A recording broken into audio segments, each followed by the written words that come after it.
శ్రీమాత్రే నమః. శివరాత్రి అనగానే అభిషేకము, ఉపవాసము, జాగరణ ఈ మూడు చెయ్యాలి అని చెప్తారు. పరమాచార్య స్వామి వారు ఏం చెప్తారు అంటే, నిజమైన ఈశ్వర ఆరాధన అంటే గుళ్ళో ధూపము, దీపము అవి సమర్పించటం మాత్రమే కాదు, స్వధర్మాన్ని ఆచరించాలి. స్వధర్మాన్ని ఆచరిస్తూ దాన్ని ఫలాన్ని పరమేశ్వరుడికి అర్పించటమే నిజమైన ఆరాధనం అని చెప్తారు. మహాస్వామి వారు ఏమంటారు అంటే, మన జీవితంలో ఒక్కొక్క రోజు గడుస్తూ ఉంటుంది కదా, అలా ఒక్కొక్క రోజు గడవగానే మనల్ని మనం ప్రశ్నించుకోవాలి. ఏమని ప్రశ్నించుకోవాలట? పరమేశ్వరుడికి నేను ఈరోజు ఏమర్పించాను? స్వధర్మాన్ని నేను ఈరోజు ఆచరించానా లేదా? మనస్సు ఇవాళ నిగ్రహించుకున్నానా లేదా? నా వల్ల ఈరోజు ఏదైనా ప్రమాదం జరిగిందా? నేను ఆచార్యుల వారి ఉపదేశాన్ని పాటించానా లేదా అంటూ ఏ రోజుకు ఆ రోజు ఆత్మ పరిశీలన చేసుకుంటూ చిత్తశుద్ధిని సాధించాలి. అలా చిత్తశుద్ధితో మనం చేసిన కర్మల ఫలితాన్ని అంతటినీ పరమేశ్వరుడి పాదాల దగ్గర నివేదన చెయ్యాలి. మనం ఎన్ని క్షేత్రాలు సేవించినా, ఎన్ని శాస్త్రాలు పఠించినా మనం తెలుసుకోవాల్సింది ఇదే అని పరమాచార్య స్వామి వారు చెప్తారు. శివరాత్రి అనగానే మనకి జాగరణ కథ గుర్తుకొస్తుంది, ఉపవాసం కదా గుర్తుకొస్తుంది. అమ్మ పొద్దున్నే లేచి అభిషేకం చెయ్యాలనే కదా అనుకుంటాం. అసలు మామూలుగా ఏడాదిలో వచ్చే శివరాత్రులు మొత్తం 5: నిత్య శివరాత్రి, పక్ష శివరాత్రి, మాస శివరాత్రి, మహాశివరాత్రి, యోగ శివరాత్రి. ప్రతిరోజు మనం శివరాత్రి రోజు ఏ విధంగా అయితే ఉపవాసం చేస్తామో, జాగరణ ఉంటామో, అభిషేకం చేస్తామో, అలా ప్రతినిత్యం శివరాత్రిలా జీవితాన్ని గడిపేస్తామో అని అనుకోండి, అంతకు మించిన ఈశ్వర అనుగ్రహం అనుకుంటుందా? అయితే ఇక్కడ మనం శివరాత్రి రోజు ఏం చేస్తాము? ఉదయాన్నే స్నానం చేసేసి పరమేశ్వరుడికి బిల్వపత్రాలతో పూజ చేస్తాం. తర్వాత అభిషేకం చేస్తాం, ఉపవాసం ఉంటాం, జాగరణ చేస్తాం. అయితే దీని వెనకాల ఒక సూక్ష్మ ధర్మం ఉంది. దాన్ని గ్రహించి అలా గనక మనం శివరాత్రి చేస్తే పూర్తి ఫలితాలని మనం పొందుతాం అన్నమాట. మామూలుగా అభిషేకం అంటే ఏంటి? గంగాజలంతో శివలింగాన్ని అభిషేకం చేస్తాము అని అనుకుంటాం కదా, అది కాదు అభిషేకం అంటే. అభిషేకం అంటే ఏంటి అంటే, పరమాత్మే స్వయంగా మనకి బోధించిన జ్ఞానగంగలో నిత్యం స్నానం చేస్తూ ఆత్మ ప్రక్షాళన చేసుకుంటూ, అంటే ప్రతిరోజు సత్యగీత జ్ఞానాన్ని విని ఆచరించడం అనమాట. వినడం ఒకటే కాదు, దాన్ని ఆచరణ కూడా చెయ్యాలి. అది అభిషేకము అంటే. మరి ఉపవాసం అంటే ఆహారాన్ని మానేసి పళ్ళు ఫలాలు మాత్రమే తింటూ ఉపవాసం చేయమని కాదు అర్థం. ఉపవాసము అంటే సమీపంగా ఉండు అని అర్థం. దేనికి సమీపంగా ఉండాలి? భగవంతుడికి సమీపంగా మనం ఉండాలి. మన ఆలోచనలు అన్నీ కూడా భగవంతుడి కోసమే ఉండాలన్నమాట. అంటే ఈ ప్రాపంచిక విషయాలు ఏవైతే ఉన్నాయో, ఈ ప్రాపంచిక విషయాలన్నింటి నుంచి మన బుద్ధిని మరల్చి పరమాత్ముడి దగ్గర మన మనస్సును ఉంచటమే ఉపవాసము అన్నమాట. మరి జాగరణ అంటే, గడిచిన ఎన్నో జన్మలుగా ఆత్మలో కామము, క్రోధము, మోహము, మదము, మాత్సర్యము ఇవన్నీ ఏంటి? గజ దొంగలన్నమాట. ఈ గజ దొంగలు ప్రవేశించి ఏం దోచుకున్నాయట? మనకి పరమాత్మ నుంచి ఏదైతే లభించిందో సుఖము, శాంతి, పవిత్రత, ఈ పరమాత్మ నుంచి మనకి లభించిన ఈశ్వరీయ సంపత్తి ఏదైతే ఉందో దాన్ని ఈ అరిషడ్వర్గాలు దోచేసుకున్నాయి గజ దొంగల్లాగా. మరి అలా జరగకూడదంటే మనం ఏం చేయాలి?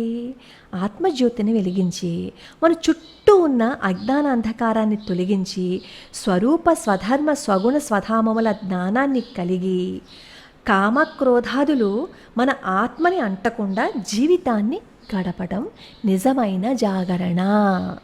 ఇప్పుడు చెప్పండి, ఉపవాసము, జాగరణ, అలాగే అభిషేకము మనం శివరాత్రి రోజు మాత్రమే చెయ్యాలా? కాదు కదా. ప్రతిరోజు ఈ విధంగా చేస్తే నిత్య శివరాత్రి. అప్పుడే కదా భగవంతుడి అనుగ్రహం మనకు కూడా ఉంటుంది. ఈ విధంగా జీవితం అంతా జాగరణ చేస్తూ, జీవితం అంతా ఉపవాసం ఉండి అభిషేకాలు చేస్తే పాప పంకిలమంతా తొలగిపోతుంది కదా. తొలగిపోయి మన ఆత్మ పావనమైపోతుంది. ఈ విధంగా శివరాత్రి పూజా విధానాన్ని మనం తెలుసుకుని చేసినట్లయితే పరమేశ్వరుడి అనుగ్రహం ఉంటుంది.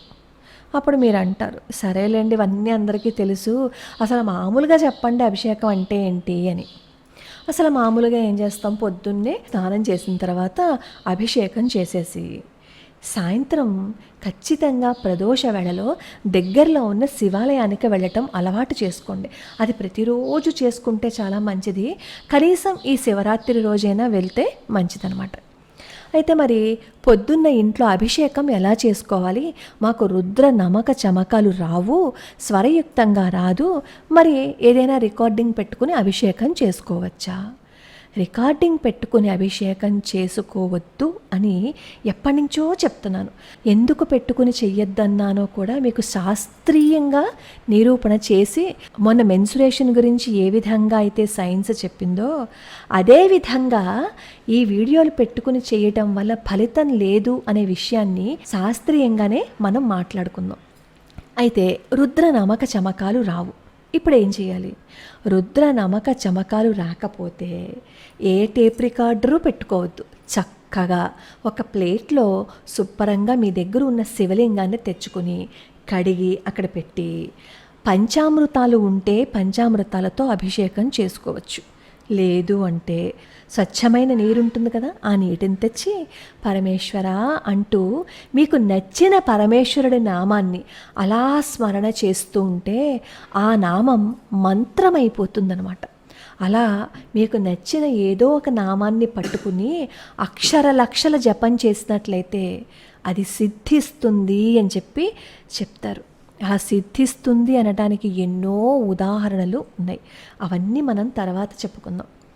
సరే, ఇప్పుడు అభిషేకం అయిపోయింది. మరి ఉపవాసం ఉండాలా లేదా?